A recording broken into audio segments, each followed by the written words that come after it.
L'ICM, c'est ce superbe bâtiment, vous le voyez, qui est rempli de lumière, qui est rempli de transparence et qui est rempli de très haute technologie, qui a été construit par Jean-Michel Wilmotte avec 3 principes.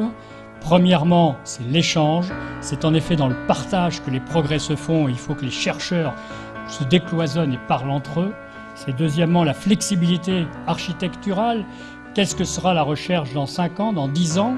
Il faudra faire évoluer les choses. Et puis surtout, la fonctionnalité et l'esthétisme. Nous sommes là pour faciliter la vie des chercheurs.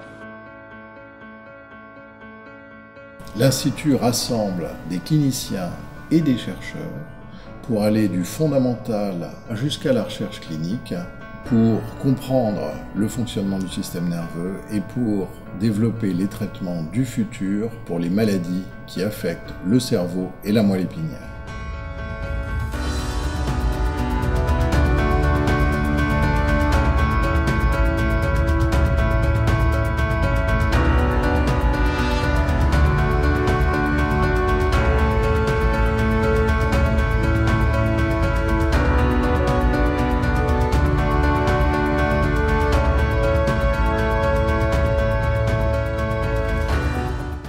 Le but vraiment de nos recherches, c'est de réussir à réactiver les circuits de la moelle épinière dans des patients paraplégiques.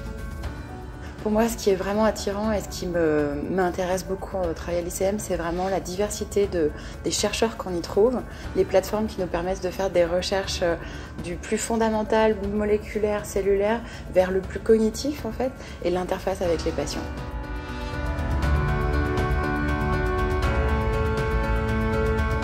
En 1987, j'avais 41 ans, une maladie de Parkinson me fut diagnostiquée.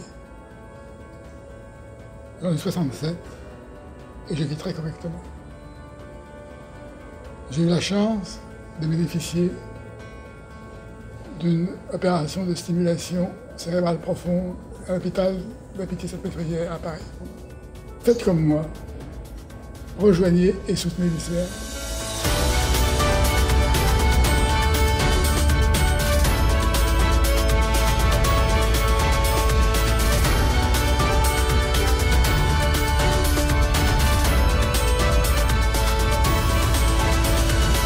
C'est vrai qu'entre le moment où on a commencé à parler de ce projet autour des années 2002 et maintenant, c'est exceptionnel de voir où nous en sommes. Chacun pense fondamentalement à comment est-ce que sa descendance, ses amis, ses proches vont pouvoir vivre vieux mais vivre bien. Et au fond, l'ICM, c'est une institution qui a pour but d'aider les gens à vivre bien. Il faut aider les chercheurs à trouver. Voilà le message